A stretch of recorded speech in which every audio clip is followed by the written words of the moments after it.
Welcome back to the bench. So we're back playing with the K2, and you can see we're on 30 meters at 10:106, and there's some people about to sign off, and I'll show you what came in the mail. So we have this. Looks familiar and maybe vintage.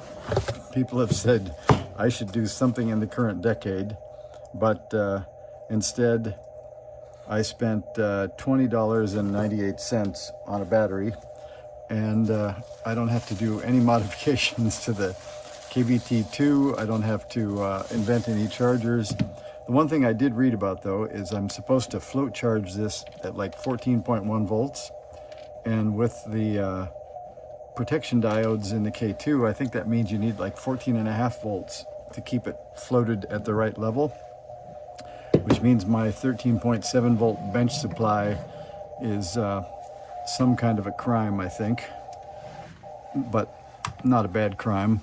So I'm going to pull out the battery lead so that we're pretty safe, and I think we can pull this out. I guess I should at least turn it off, but I guess I like to listen to CW. But so I've got, let's see, a 1/4-inch bit out of the Ryobi box, which I've become partial to because it's got sort of one of everything, and it's got enough nut drivers to keep me going, and square drives and Torx and all kinds of stuff.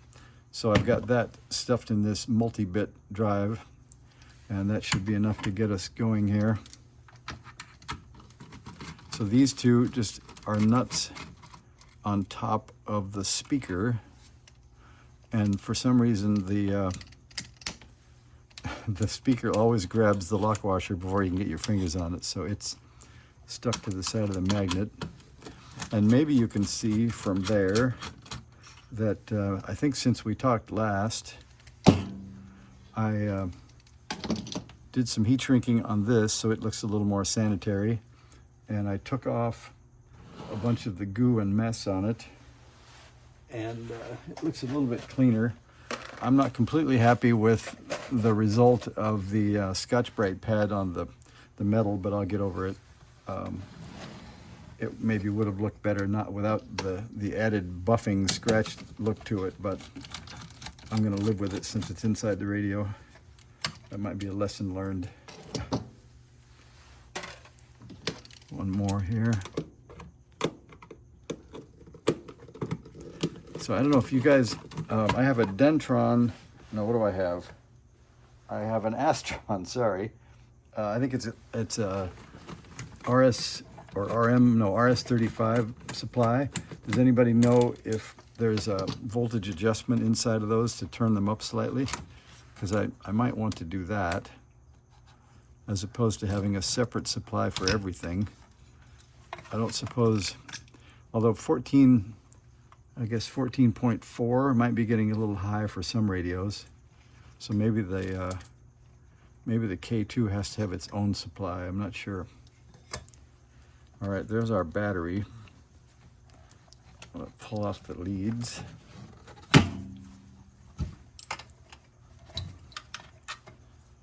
And it looks like it just has a piece of foam taped onto the bottom with some nice masking tape.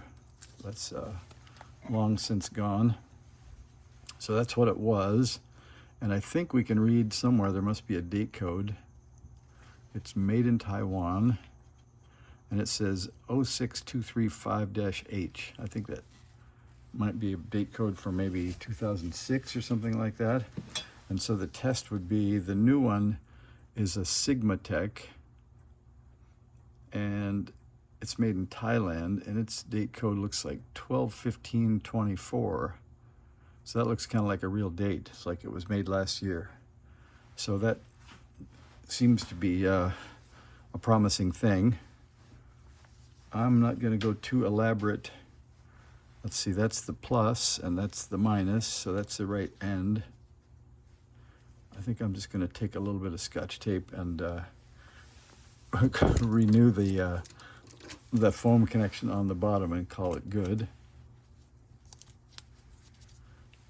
By the way, this is one of the additions to my workbench, and I found it quite handy. So if you see one of these in the store, it's a clamp with a roll of tape on it, and it'll stick right on the side of the bench. And you'd be surprised how many times a piece of tape is required, and it doesn't take up any bench space, so it's kind of good. All right, we're going to call that good. We're going to lay that down here. I guess we'll connect up the wires first.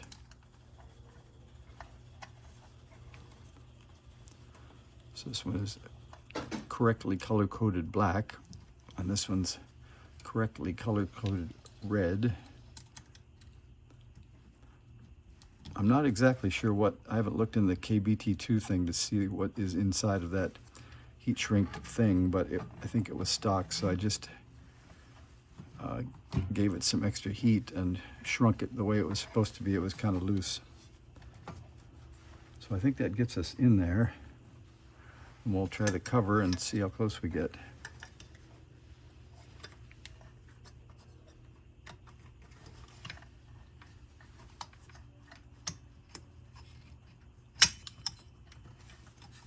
And that goes over the speaker screws. And this goes over the other studs in the back. That worked.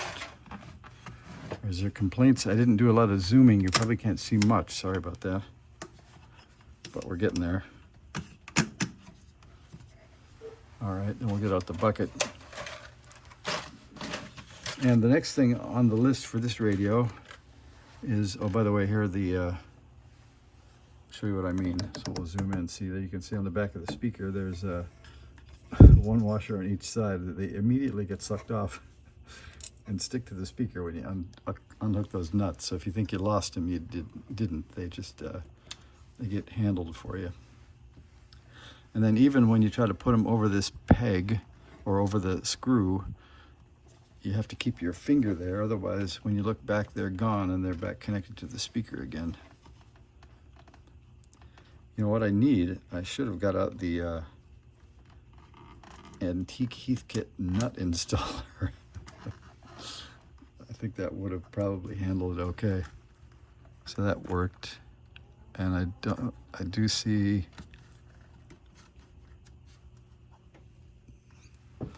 I don't see the washer visible. Yeah, there it is. So it made it. It didn't get pulled off. And then here's the other one.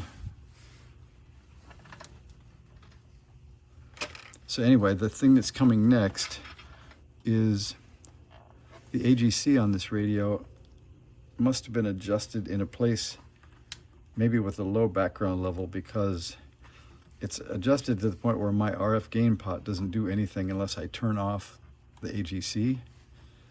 And I read about that, and apparently that is the effect of adjusting it when the noise level isn't the same as where you live. And I read, I don't know if that didn't make it. I think it's going to get stuck to the speaker again. Yep. We're stuck inside. I think now we've also magnetized the end of the bit. So let me see if I can get the washer back off the speaker. I'll put that down here. Maybe I'll just use this back here where the screw is longer, and then it'll take the nut out of the driver for me. At least I hope. Yeah, that worked. You can see that one right down there. There's another washer. And let's see.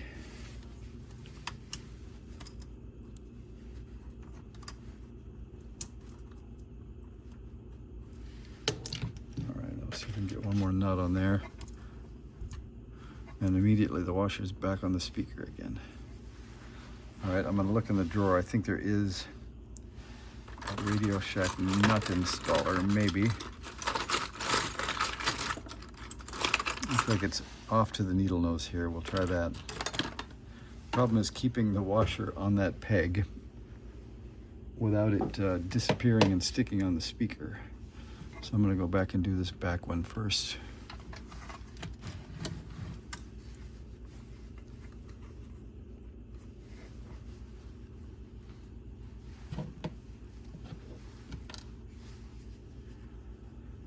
And by the way, I was looking at a keyboard tray and they had these for the cable management. I think I might stick one to the side here to keep the wires from getting stuck in the case when I put the case back on. And they look like they are just about the right thickness to where they will fit without interfering with the case.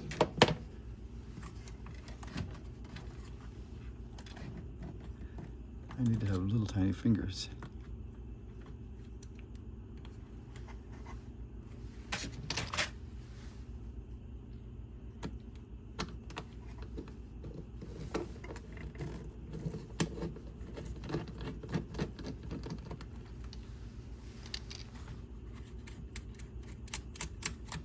Okay, we made it there.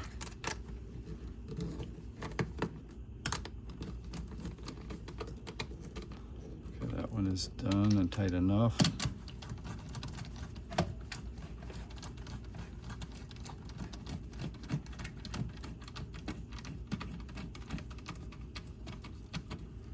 one made it.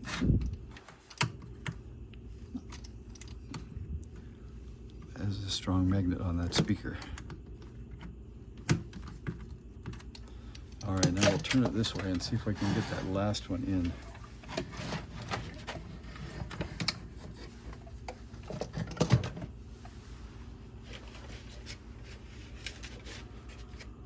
You know, I may just leave that for the moment. You guys are bored.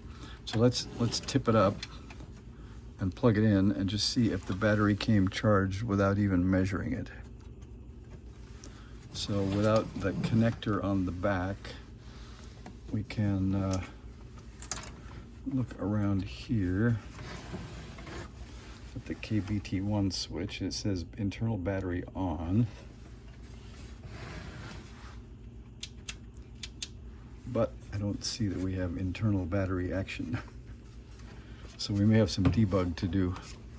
So we'll find the meter first and see what the voltage is.